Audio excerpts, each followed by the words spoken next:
مگر قسم خدا کی ان ظالموں نے جو ظلم امام حسین پر کیا، امام حسین کے گھر والوں پر کیا، کہ اس کو ہم بیان نہیں کر سکتے ہیں۔ امام حسین کو صرف ان ظالموں نے شہید ہی نہیں کیا، بلکہ شہید کرنے کے بعد آپ کے جسم اطہر سے کپڑے اتار لیے گئے۔ ان ظالموں نے امام حسین کے جسم اطہر پر، جسم مبارکہ کے اوپر دوڑائے اور دوڑانے کے بعد ان کے جسم کی ہڈیوں کو چکنا چور کر دیا۔ امام حسین کے بارے میں آتا ہے کہ ان کے جہاں خیمے لگے ہوئے تھے ان کو لوٹ لیا گیا، ان کو آگ لگا دی گئی، اور اس کے بعد جو آپ کے گھر کی عورتیں تھیں ان کے سروں سے چادریں چھین لی گئی۔ ایک رات پوری امام حسین کے گھر کی عورتوں نے بغیر چادر کے اس آسمان کے نیچے گزاری ہے۔ حضرات محترم، آپ سوچیں تو صحیح کہ امام حسین اور ان کے گھر والوں کے ساتھ کتنا ظلم کیا گیا، کتنا درد ان لوگوں نے سہا ہے۔ اس کے بعد یزیدیوں نے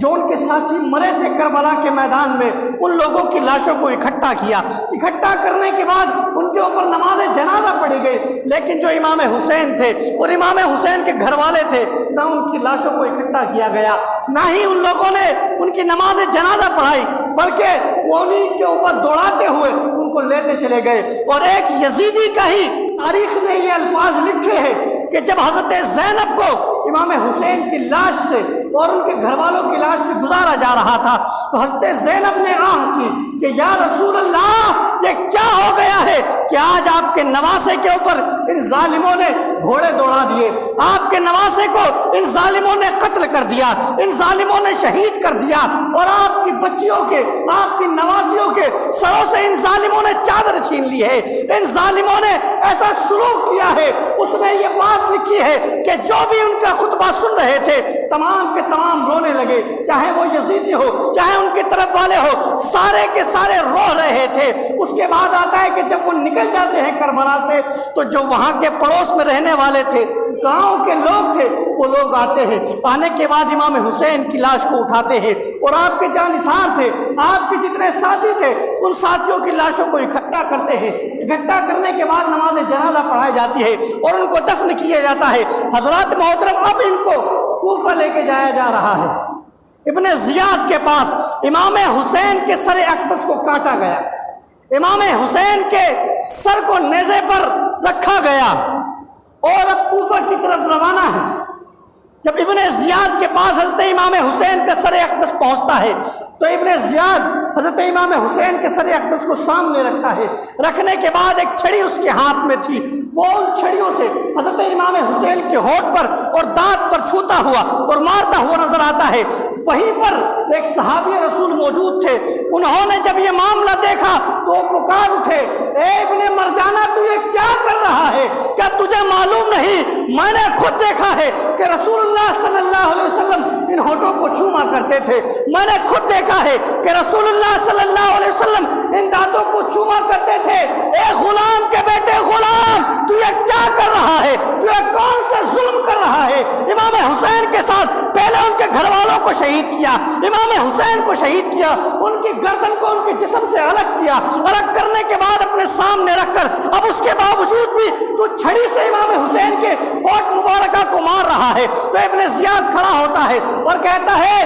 ابے چلے جا، اگر مجھے یہ ڈر نہ ہوتا، اگر میں یہ نہ دیکھتا کہ تو بڑھاپے کی وجہ سے پاگل ہو گیا ہے، اگر مجھے اس چیز کا معلوم نہ ہوتا تو آج میں تجھے قتل کر دیتا۔ اس کے بعد ابن زیاد نے ایک میٹنگ اکٹھی کی، مسجد کے اندر تمام کوفہ والوں کو اکٹھا کیا۔ اکٹھا کرنے کے بعد ممبر پر کھڑا ہوتا ہے، وہ کھڑا ہونے کے بعد معاذ اللہ معاذ اللہ یہ کہتا ہوا نظر آتا ہے کہ اللہ کا شکر ہے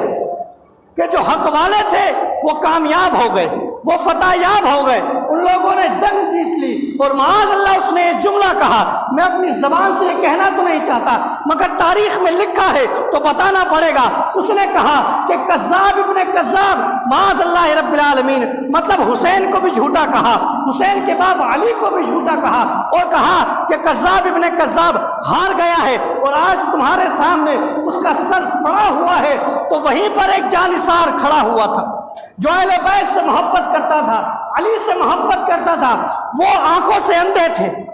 اس کے باوجود جب انہیں یہ گوارا نہ ہوا تو اس نے کہا اے ابن مرجانہ تو یہ کیا کہہ رہا ہے؟ تو جھوٹا ہے اور تیرا باپ جھوٹا تھا اور جس نے تجھے حکم دیا وہ بھی جھوٹا تھا۔ علی تو سچے تھے،